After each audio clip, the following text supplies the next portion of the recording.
Explosive storms that bring torrential rain, flooding, and screaming winds. Typhoon is the term given to hurricanes that form in the northwestern Pacific Ocean. Hurricanes and typhoons are some of the most massive storms on the planet. And we see very strong typhoons in the Western Pacific, more commonly than people may think. Here among the tropical islands north of Australia are some of the warmest waters on the planet.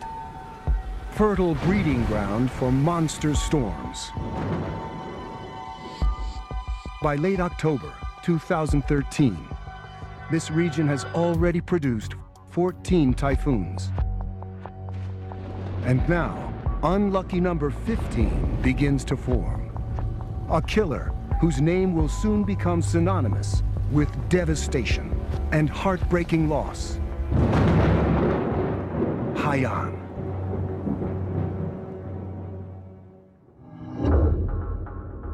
Eight days before it reaches land, Haiyan begins as what's called a tropical depression, a system of thunderstorms with winds less than 30 miles an hour near Micronesia. In Hawaii, the Navy and Air Force's Joint Typhoon Warning Center monitors Pacific storms to protect U.S. military and government assets. We first noticed a weak disturbance southeast of Pohnpei Island, which is in the Micronesian Islands, the easternmost quadrant of the Micronesian Islands, on November 1st. And we kept tracking the area until we kind of saw a broad general circulation. Tropical storms form over water 80 degrees Fahrenheit or warmer.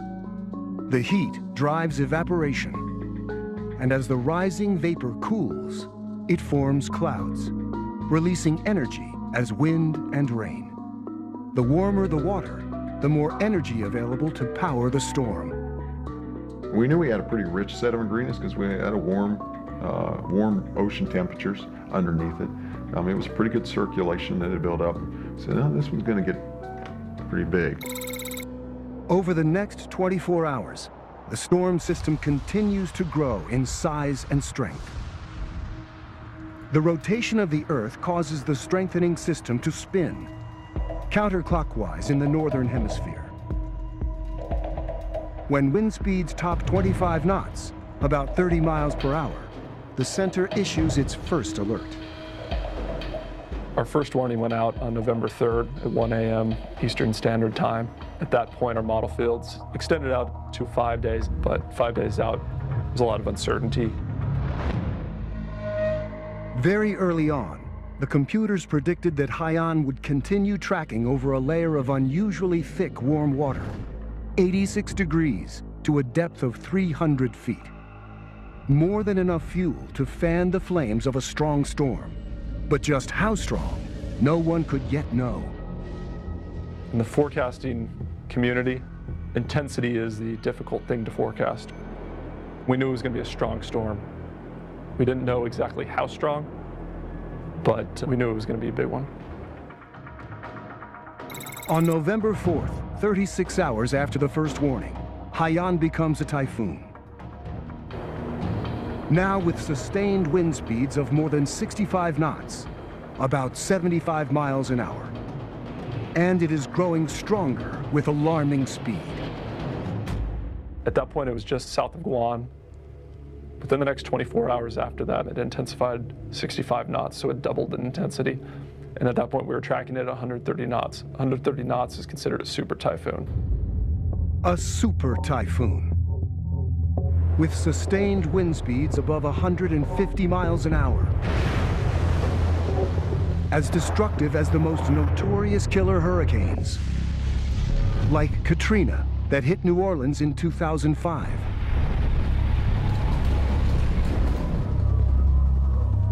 Andrew, that hit Florida with a 17-foot storm surge in 1992. And even Camille in 1969, with wind speeds near 200 miles an hour at landfall. And with every passing minute, Haiyan continues to grow in size and power, and looks likely to slam into one of the region's most vulnerable targets. the Philippines.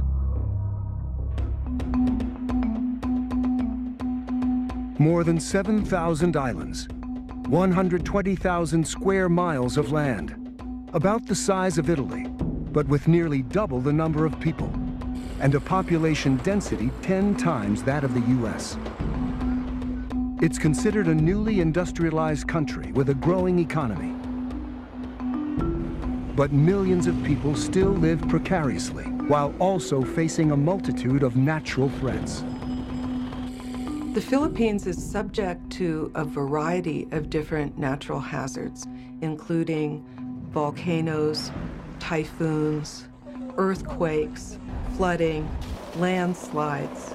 But at the same time, it is a socially vulnerable place with many, many people living in extreme poverty. The millions of Filipino people living in coastal communities are accustomed to occasional typhoons, even super typhoons. In the days leading up to landfall, most residents are taking the storm's approach in stride. It was not an alarming thing for us. We've been used to typhoon, and so it was not something extraordinary to be worried about. Everything was just so normal. I mean, day-to-day operation of the grocery, people were buying, but they're not in panic. But Haiyan is already far stronger than most typhoons, thanks to near-ideal atmospheric conditions. In a strengthening typhoon, warm air rises through the eye like smoke up a chimney. Crosswinds, called wind shear, can disrupt or block that flow, weakening the storm. But in the vicinity of Haiyan, wind shear is low. Additionally, the column of rising air benefits from winds in the upper atmosphere. In the upper levels, you need to have outflow from the storm, and that's basically wind in a position that's going to carry the energy that comes up through the atmosphere away from the center of the storm. The high-altitude winds create a suction effect at the top of the storm, drawing even more warm air in at the bottom of the column, feeding the storm like a roaring blaze in a well-ventilated fireplace. I'm drawing lots of moisture, lots of air, hot energy up into the chimney. I've got all the ingredients down at the bottom. I'm going to grow a nice, hot, warm, crackling fire. As the storm reaches its peak intensity, the atmospheric pressure in the eye drops, possibly to one of the lowest levels ever observed, on par with the previous record, which was set 35 years earlier. The lowest recorded atmospheric pressure ever on the planet was recorded in a super typhoon Tip from 1979.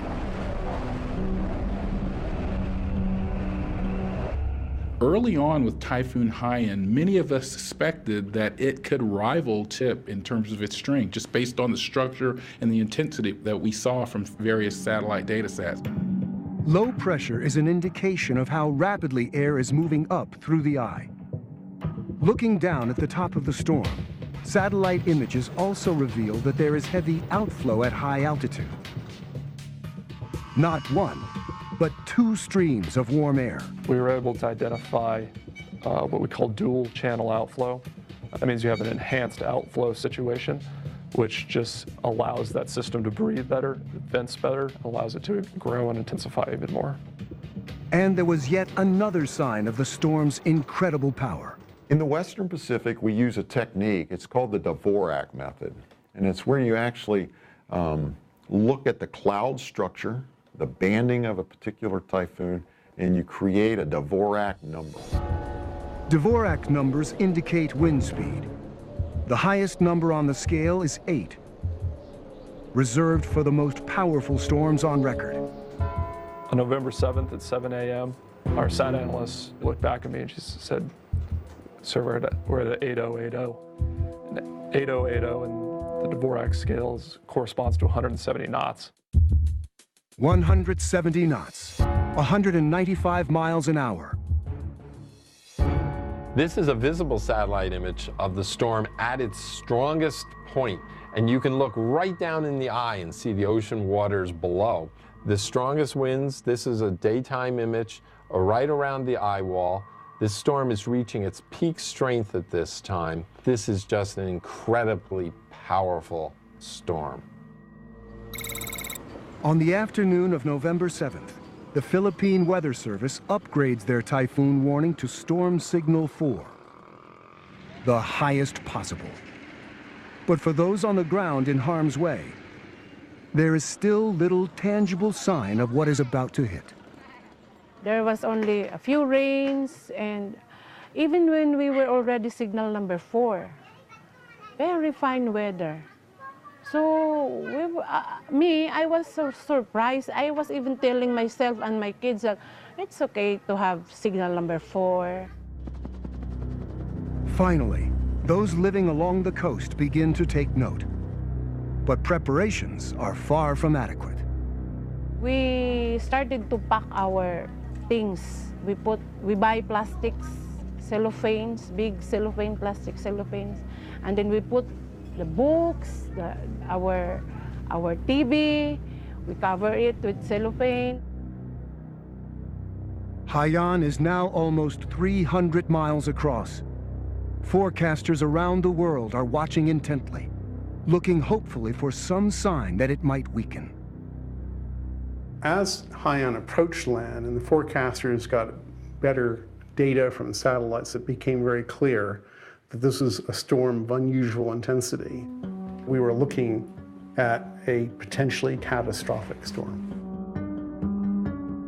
One reason for alarm, Haiyan is unusually consistent. It intensified very rapidly and is now maintaining that intensity. Typically, tropical cyclones, typhoons, and hurricanes will go through an ebb and flow cycle in terms of intensity. One of the best examples that I can think of is Hurricane Katrina. As it was making its way through the Gulf of Mexico, it blossomed into a Category 5 storm relatively quickly. That was because it moved over a pool of warm water called the loop current. After it moved off of that loop current, intensity went down some. Typhoon Haiyan maintained a relatively consistent track and a relatively consistent intensity as it was traversing the warm Pacific Ocean. With ample warm water and undisturbed by wind shear, Haiyan shows no sign of weakening. It was a strong storm. It remained a strong storm. It made landfall as a strong storm. Right now, it's as big and as mean as a cyclone can actually probably get on this planet. Winds of 195 miles per hour, gusts up to 240. This storm peaked right as it was going ashore in the Philippines. That's the tragedy. Just knowing that lives were going to be lost, infrastructure was going to be destroyed, it's gut-wrenching. And so I told my wife, this is going to be ugly. People are going to die on this one. Finally, at 4:40 a.m. local time on the morning of November 8th, Typhoon Haiyan hits the east coast of the Philippines and unleashes a nightmare.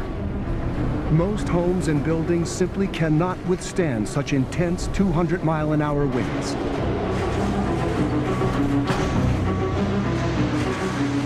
Roof flying and some things that are flying, which is an unbelievable thing, like motorbikes flying, even air conditioning units.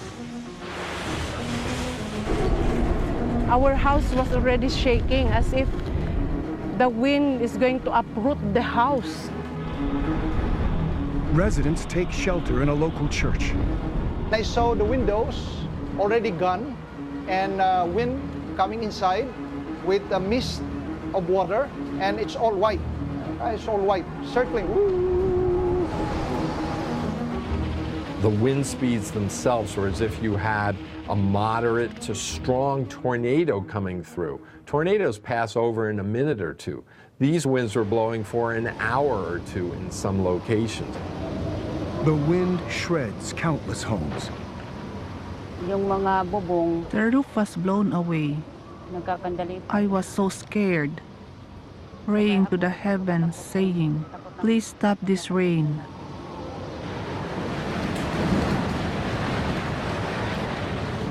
At 5 a.m., our house was destroyed. families find themselves exposed to the full fury of the elements, improvising ways to protect themselves. This was where we hid after our house collapsed. We stayed right here. I crossed over all of them. I called their names. I said, Sarah, take care of Precious, her baby. Over here was Christelle and Liza. There was Jamaica, Marie-Faye, Aaron, and Angel. I huddled them together.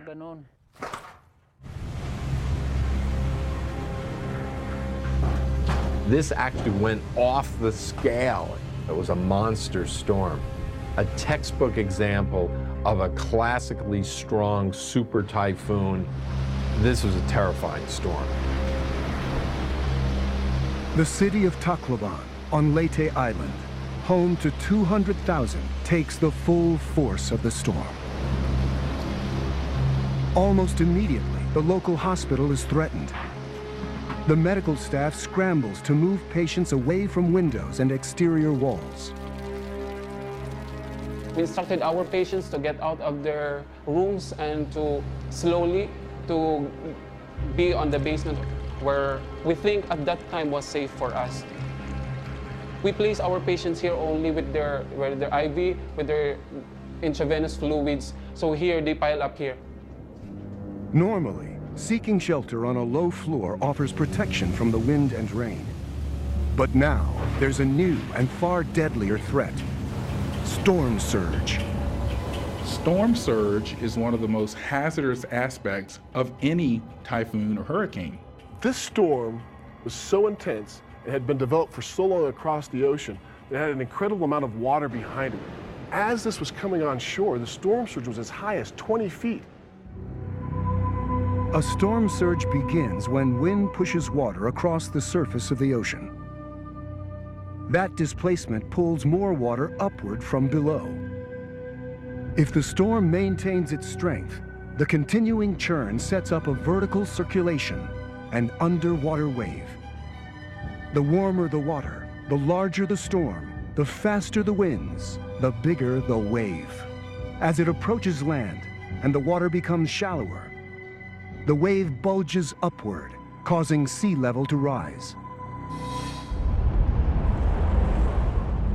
The incredible intensity of Haiyan drives a huge storm surge, which is now crashing over the coastline. It's unlike anything the people here have experienced in the past. With water now just seconds away from the hospital, the decision to move patients lower in the building has put them all in grave danger. The first water was up to here, clear, here only clear water. Then after that, we see the surge, the wind, and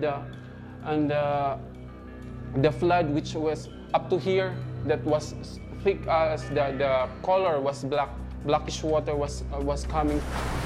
We try to assist our patients and to get at the second floor, to get up so that we will be saved. At the local church, the wind has destroyed the roof. So when the surge pours into the ground floor, there's nowhere to hide. And I said, okay, I cannot go up and take refuge, but I could not go down anymore because of the water was rising up here. So that's the thing. So it's either the water or the wind. It's almost like the devil and the deep blue sea.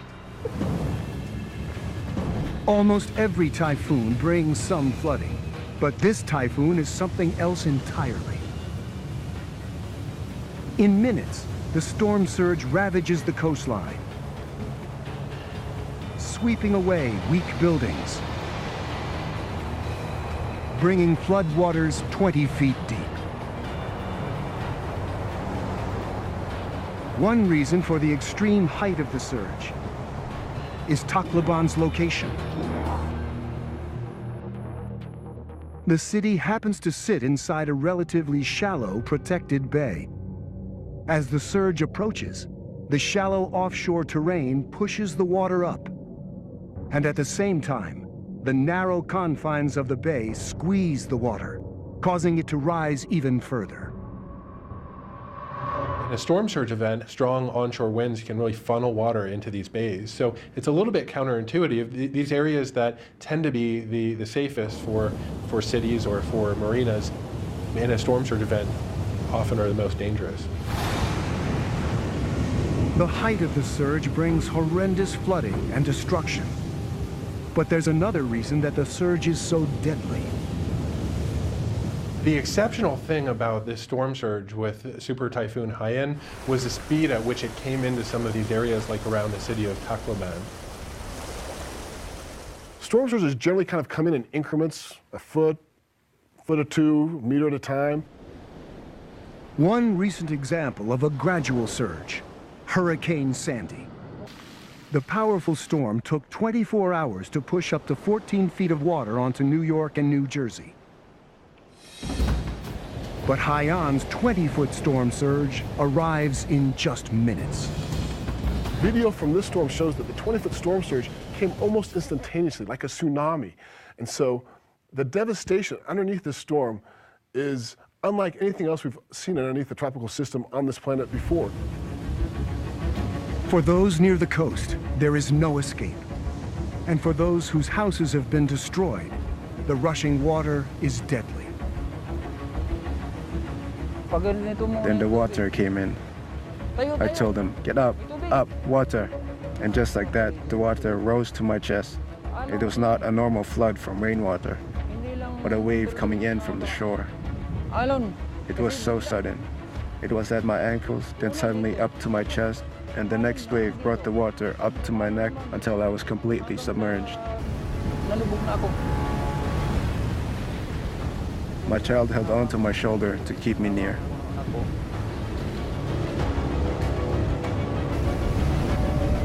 It is rapidly shifting winds offshore that are causing the surge to come in with the speed of a tsunami. As the rotating storm approaches, the first winds to strike the bay come from north of the eye, blowing north to south. That powerful force initially shoves water away from the city. The winds were actually blowing offshore, and that was keeping the water away, or even producing what we call a negative storm surge, where sometimes water is actually pushed out of the bay. Then, as the storm passes, winds coming from south of the eye, blowing in the opposite direction, come into play. Water rushes back into the bay, pushed powerfully forward by the reversing winds. And that's what produced the sudden, dangerous and deadly storm surge. The city of Tacloban is inundated. At the hospital, the staff uses floating mattresses to rescue the old and infirm. This is the level of the water. Up to here, the patient was floating. We slowly assist the patient in the hospital bed. There is a gushing of wind. There's a strong current of the water. The other patients were terrified, were in panic, and we assist the patients to be in that bed. The bed was to slowly carry the patient up to here so that we can have rescued here. The water came so sudden. My children were crying. They were in panic. Everything floated like a paper. The refrigerator, the divider, the flat screen TV, and everything. It floated like a paper.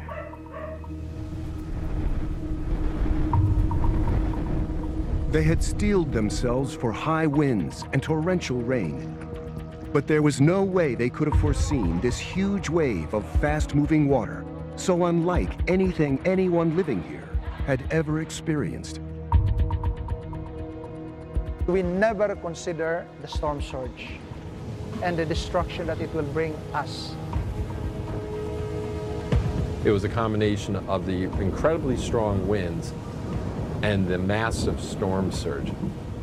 And if you were in harm's way, you may have lost your life. If you didn't lose your life, I guarantee you, you were terrified.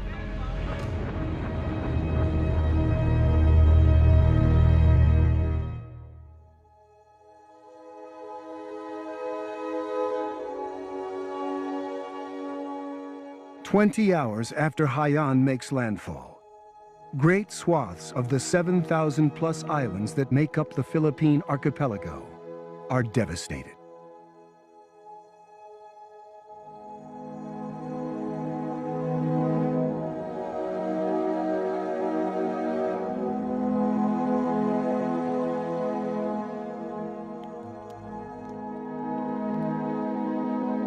At least 6,000 dead.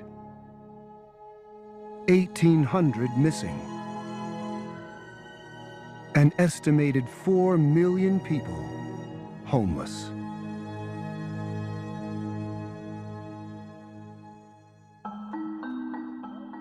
In the immediate aftermath, survivors struggle to understand why this storm brought so much suffering. Why so much dead, so much casualty with this typhoon? The media, the local media, even our own weather center, underestimated the surge. They were only monitoring the direction of this typhoon, the speed, and the strength, but never mentioning about the surge. That's one of the reasons they were confident. They were staying at home because they do not know what is a storm surge. They could have evacuated. Mandatory evacuation for all the people living in the sea line, 1 or 2 kilometers inland. But the thing, it did not happen. Nagka-brublag na lang kamo. Sana? Ito rin, okay. So they said that during the typhoon, they were actually here. They did not evacuate. They were here in this, there were 3 families inside. And when the surge came in, destroyed their house and split them up.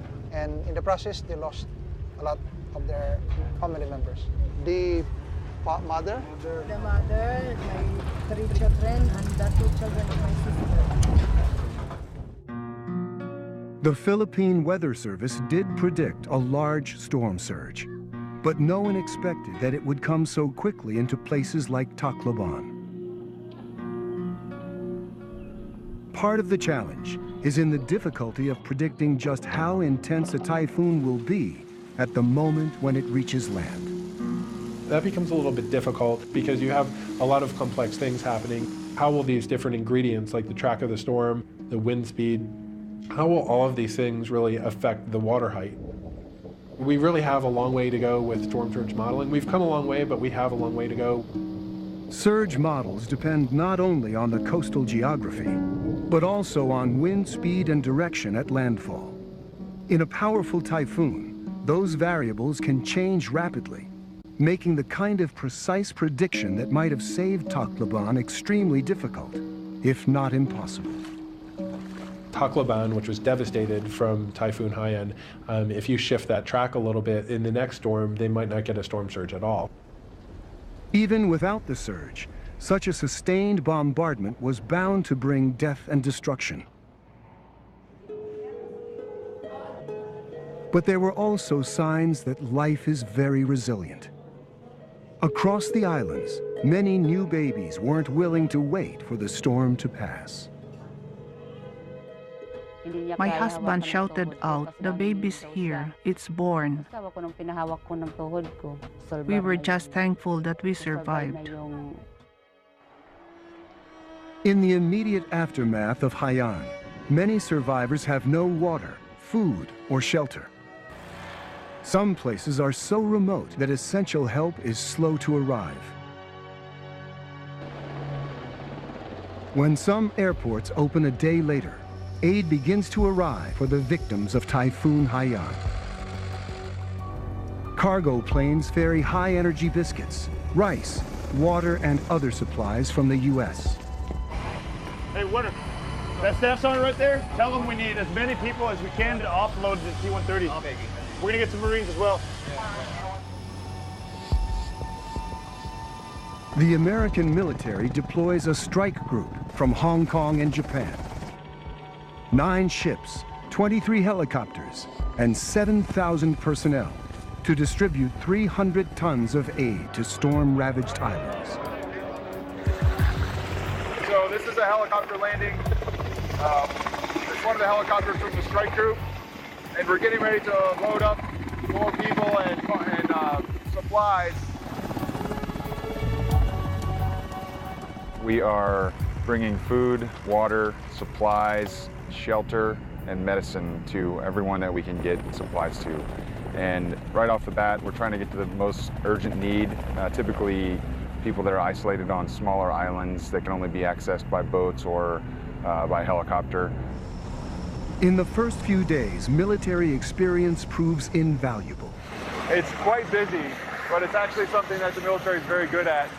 And you know, I'm just a liaison, but I can tell you the Marine Corps logistics specialists, the Army and the Air Force, U.S. Air Force, they're all magicians when it comes to that, and I'm glad that we have them on our side. They make stuff happen and keep supplies at the front. In this case, the front is disaster relief.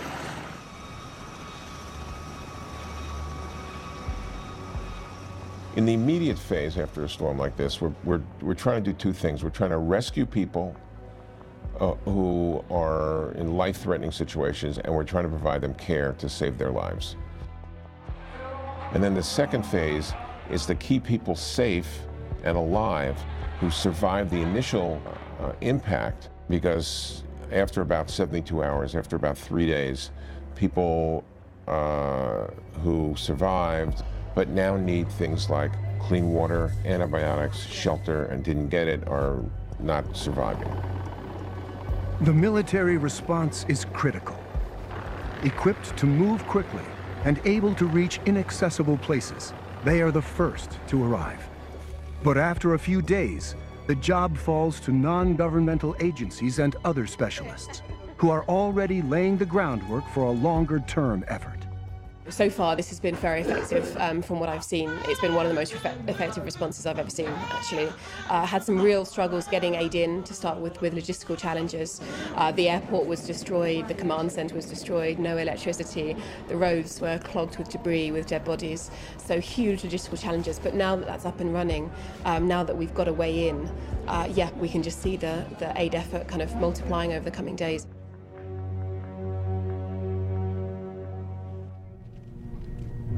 As the slow and difficult process of rebuilding gets underway, questions are being asked about whether this latest killer storm is linked to climate change. Greenhouse gases like carbon dioxide generated by burning fossil fuels are building up in our atmosphere, insulating our planet, holding in more of the sun's heat and driving the temperature up. What role do these rising temperatures play in the intensity of storms? Typhoon Haiyan was not caused by global warming.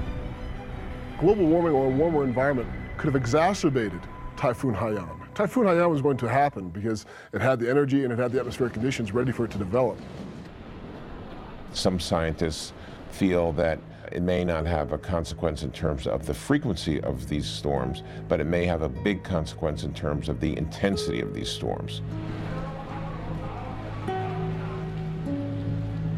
One of the great myths of climate change is that it's controversial among scientists. It is not. 97% of all scientists who actually work on climate agree.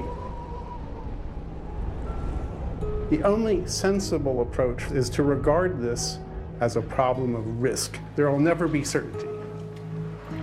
If we're very, very lucky, maybe not much important will happen. If we're very, very unlucky, it will be catastrophic. We think there is a relationship between the incidence of intense storms and climate change, but we don't actually expect to be able to see that in real data for perhaps another few decades. The way I like to frame that is in terms of steroid use in baseball. I can't tell you specifically which home run a Major League Baseball hits was caused by steroid use. But in the average, we know that during the steroid era, there were more home runs and there were longer home runs. And so that's kind of how I frame the discussion about climate change and hurricanes. Any specific typhoon, like a Haiyan, can happen in a given year. but are we loading the deck or loading the dice towards more intense storms in the future as we provide a warmer base of ocean water for these storms to tap into? Warmer oceans cause water volume to expand. At the same time, glaciers are melting. The result, sea level around the world is rising. A rising sea level makes these storms far more dangerous because it puts that many more people at risk with the storm surge. What's not so commonly known about sea level rise is that it is not globally uniform. The Philippines is one of the parts of the world which has seen in the last 20 or 30 years the most rapid rise in sea level. And we think in the last 30 years it was about 8 inches or so higher. It's not going to take as powerful a storm surge to create the damage we saw from Haiyan if sea level is 1 or 2 feet higher 50 years from now. So the vulnerability of our coastal communities that are traditionally or historically in the path of these storms is only going to get worse just from sea level rising, let alone the fact that we may have more of these storms or more powerful storms. Haiyan's storm surge was a function of the strength and direction of its winds, as well as the shape of the coastline and the underwater terrain. Conditions not unique to the Philippines. We might be tempted to think in the developed world, well, if that same storm hit America or Britain, the consequences would have been a lot less. I don't think so. If that storm had hit the southeastern US, that was so powerful that I think it would have been as much a disaster and economically a lot more of a disaster just because there's so much more stuff there. One densely settled area in the US that might be particularly vulnerable to a lethal storm surge is on the west coast of Florida. Tampa and St. Petersburg, home to almost 3 million people. This area has all the factors that could produce a really devastating storm surge. They have a bay there that can really funnel water into that area. They are in the subtropics there, so they can receive strikes from hurricanes and tropical cyclones. Many hurricanes that hit Florida travel east to west, across the peninsula. But twice in 1848, hurricanes traveling northeast made landfall north of Tampa, pushing a large surge towards land. And some storm surge modelers have said that you could get a storm surge exceeding 20 feet in the Tampa Bay area. Because no one alive has experienced that type of hurricane, few in harm's way are prepared for its effects. If you drive around the Tampa area, if you look at the flood defenses, you'll often see huge subdivisions with very expensive homes right up to the waterfront with maybe a 2 or 3 foot seawall. Easily in a major storm surge, those homes would just be completely washed away. You need a very specific track to funnel water into that bay. It doesn't happen too frequently, but it has happened before and it will probably happen again. And that's just one community that may be vulnerable. In an era of rising sea levels, hundreds of millions of people around the world may be affected by coastal flooding. As the aftermath in the Philippines makes plain, the stakes for any vulnerable coastal community threatened with a Category 5 hurricane or super typhoon are high. Haiyan has created one of the worst resettlement crises in recent memory. An estimated 4 million people have been displaced, more than twice the number made homeless by the deadly tsunami that struck Indonesia in 2004. In the hardest hit towns, the relief effort will need to continue for years. Even those who have witnessed other catastrophes have difficulty coming to terms with the extent of the loss. I'd come down walking just a few days after I arrived, and I looked out over the ocean. I remember seeing a boat out on the sea and thinking that, oh, that's great, they're fishing again. It's a sign of resilience. Look how quickly they've got past the disaster. And it took a little while, I think, for my brain to kind of catch up with what my eyes were seeing. And then I realized that they weren't fishing, they were pulling dead bodies from the water. and all along the beach they'd lined up dead bodies, and lots of them were children. And that was kind of the moment for me that the enormity of what had happened here kind of came crashing down around me. In the town, sick and injured people flooded into Bethany Hospital. Nurse Paulo Pardilla worked tirelessly to save lives, but he had no idea if his own family was dead or alive. I have no communication with them because the cellular phones, the link of communication was shut down, but I was just praying that my family was safe. Paulo spent 24 hours helping in the hospital. Then he walked to his home in a village on the outskirts of the city. There was no transport. Everything was in ruins. He had no idea what he would find. It took him a day. But to his relief, his mother and family were all alive. This is the first time in my life. This is the strongest storm I ever experienced. Paulo's brother's family next door also survived, but their house did not. It was that fruit tree, the big branch of that was able to fell on the house of my brother. My daughter was so scared, so we ran out and go to our mother's house. The concrete walls of Paulo's mother's house withstood the fierce winds of Haiyan, but they were no protection against the storm surge. Floodwaters rushed through the house, and for 8 hours the family huddled together on the steps. Sit down here, my granddaughter, my daughter-in-law here, my husband standing, holding the ceiling because it might fall to us. So we just keep on praying, Lord, please save us. Paulo's family was spared, but their city had become a disaster zone. Whole neighborhoods were left barely recognizable.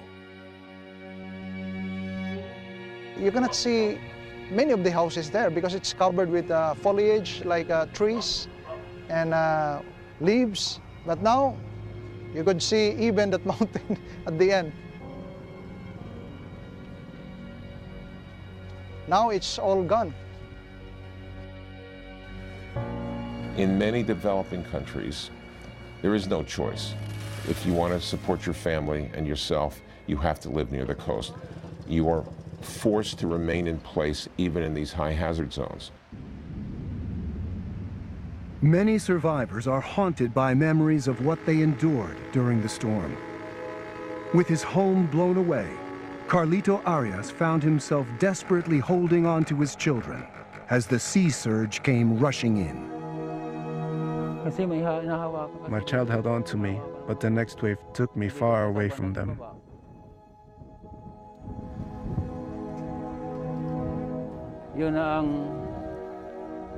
That was the most painful part. I couldn't protect them any longer.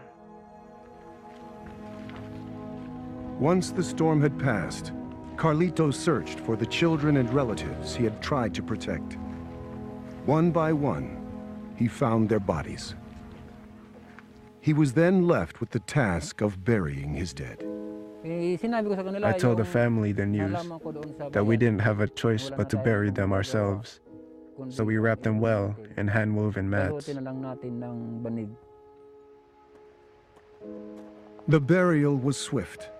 No time for the usual embalming and coffins. They were laid to rest, all together in a sacred place.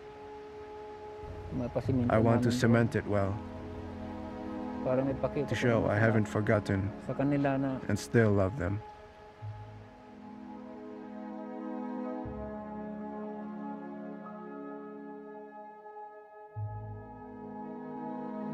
I don't think anybody could have dealt with this typhoon because it was so out of the normal range of intensities. Haiyan became as destructive as it did because of a coincidence of very favorable circumstances. Haiyan had everything going for it. In some sense, the people of the Philippines had everything going against them in this event.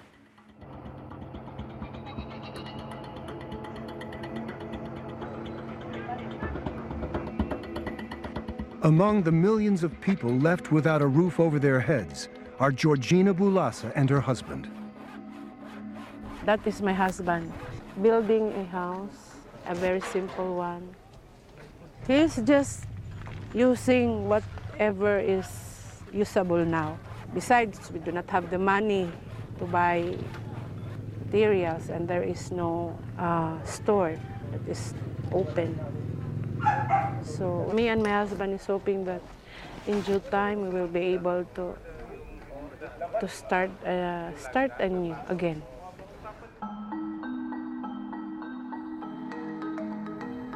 Nurse Paulo Padilla is back to helping those affected by the typhoon. With Tacloban's hospital flooded, relief workers have set up a temporary medical center. What's new in the last 2 days for us is that there's a feeling of joy, of hope in our lives, especially for us nurses, because we can continue our work. Today, our hospital is not yet opening or not yet in service, so the tent hospital is a means for us to continue rendering care and service to the people, especially those affected by the typhoon. Ate, your medicines, ang ibang medicine, ibuprofen, amoxicillin dito ka mapila ha? Tapos na ang tetanus vaccine. Okay.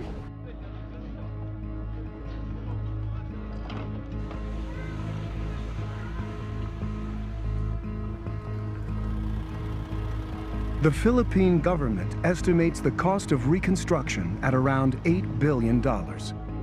In the affected area, key industries such as agriculture and fishing have all but been destroyed.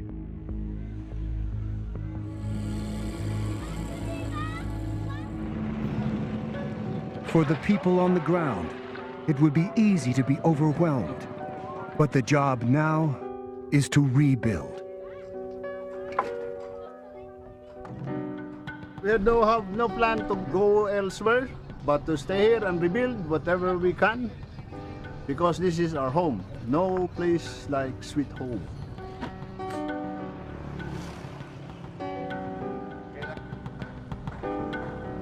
The priority for Father Hector is his parish. This is a religious community, and for many, the church is needed more than ever.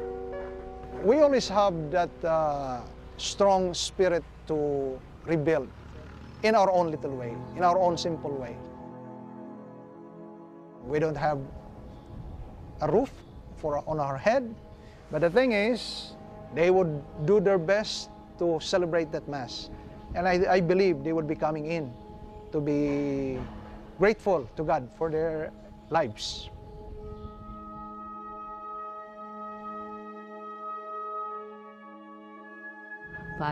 What are we going to do? Even money to buy little things, we don't have any. So what are we going to do?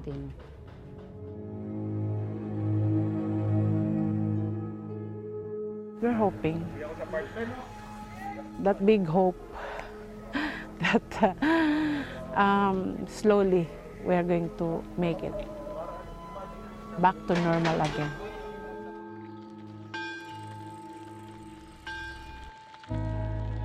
It's a tradition for Filipinos that they never give up.